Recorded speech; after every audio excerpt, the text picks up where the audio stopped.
Okay, we're back here on Mensch Life. Thanks very much for sticking with us. You heard from Lee Moore. We enjoyed listening to Lee Moore, and I'm delighted to have back in the studio Janette Burke. She is your marketing magnet. She is my marketing magnet. She is the marketing magnet, and this is the magnetic marketing moment. So it's great to have Janette. We want to talk today about social media and all that entails. Let me tell you first, Janette is the founder of Primetime PR, 14 years experience writing press materials, scoring top print, radio, TV, and internet for her clients. She's a marketing PR coach, speaker, trainer, columnist, and the creator of the magnetic marketing PR process. I say process, you say process. Great to have you back in the studio. How are you doing, Janette? Thank you so much for having me here. It's always great to be here. I'm doing okay, David. How are you? I'm doing fine. Do I sound a little nasal today? Sound fine, and you look great. Thank you. So we're delighted to have you here as always. Okay. So the topic for today is social media marketing. This is what everybody is asking about, everybody wants to know about. Do they need to be doing social media? What do you say? Well, I think we first need to define they. Okay.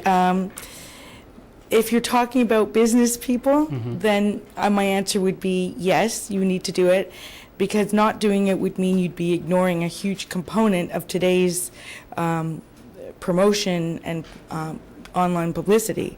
Online is huge. Most people now, and by people I mean in general, are switching away from traditional media outlets like television, Right. and going online. So advertising too is taking a huge turn towards the internet. So if you're a business owner and you don't have a presence online, you'd be severely remiss.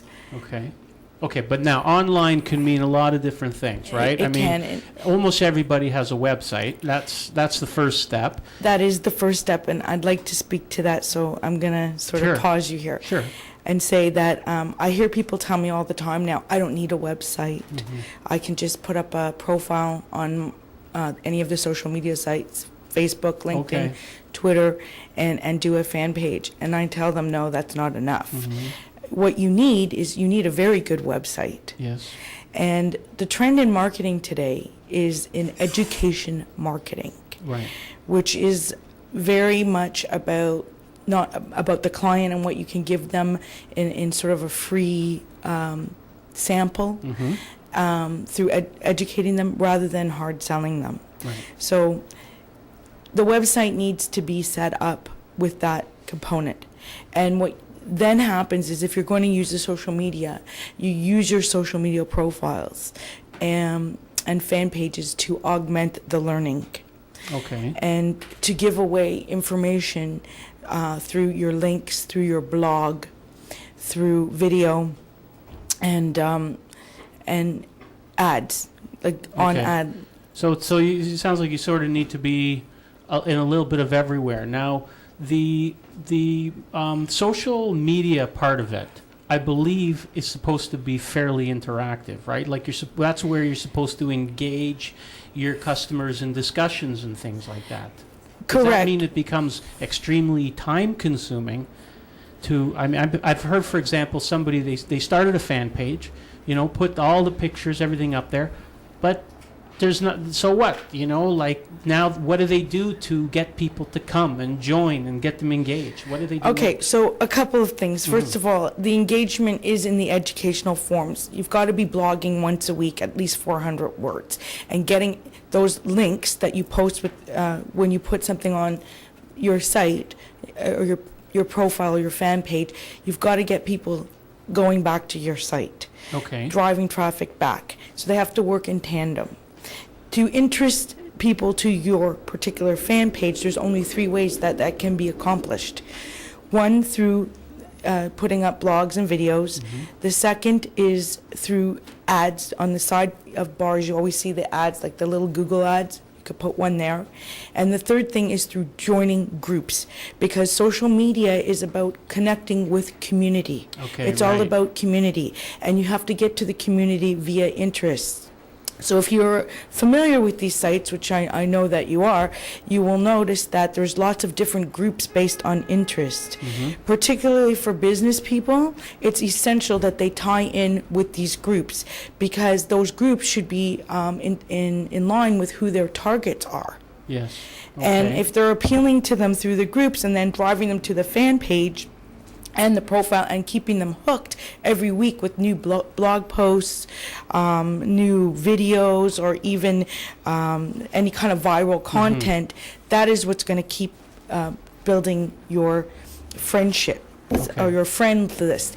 And that's what you want, because the whole point of being on social media, especially for business people, is to build their mailing lists Yes. and save tons of money doing that. Right. Because, if you use other forms of distribution and mailing lists, it could cost you, whereas the social Right. media is free. Now, okay, do you ever worry that people, like if you have a group or a list of friends, that your competitors could see who all your friends are and maybe try and steal your friends and your customers? Well, I think with anything that's a real threat, Yes. but it's only a real threat if you make it a threat, because I believe if you stand out Yes. and you have something truly unique to offer and you're very committed to who you are and what you believe in, and you disseminate good information, you're going to gain followers. Right. Right. And they're going to stick with you, and they're going to continue to stick with you. Right. I myself am on Facebook, LinkedIn, and Twitter. I have a lot of people on as friends, and I know that, or I'll get notices to add new people, and I'll say 78 mutual friends in common, Right. and I'm kind of positive that they're also friends with some of my competitors, but I don't look at it that way, because I'm very committed to being distinct. Right. So the key is to be yourself, and I guess if you keep adding value, you can't always worry about who's chasing you, right? Just stay in the lead and keep moving forward. Now, is it for everyone? I mean, are there some businesses where it would be like totally pointless? Like, for example, let's say you're an accountant or a lawyer. Should you be on Facebook? Well, the odd thing about it is there are lawyers and accountants on Facebook, and Twitter and LinkedIn. Should you be on it? I think there's a place for everyone on all these sites. However, I also think that you have to be realistic about why you're there. You have to know your purpose, and you have to use it effectively the same way you would any other marketing campaign. So there has to be some strategy behind it, and by that I mean, when you're looking for friends, and you got to be target specific.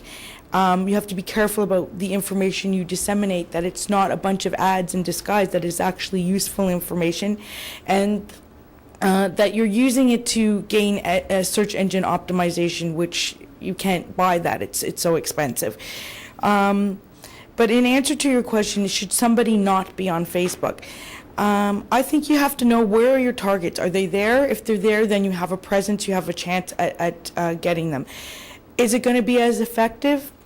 I would say products are the most effective. Services work too, but services are very personal.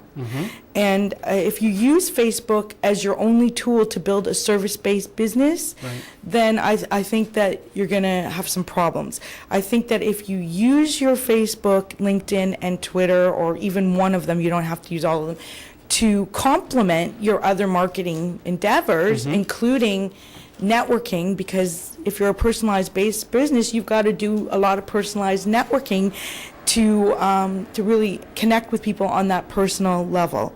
And so if you use the tools that social media provides you as a way to augment that, then it's fine.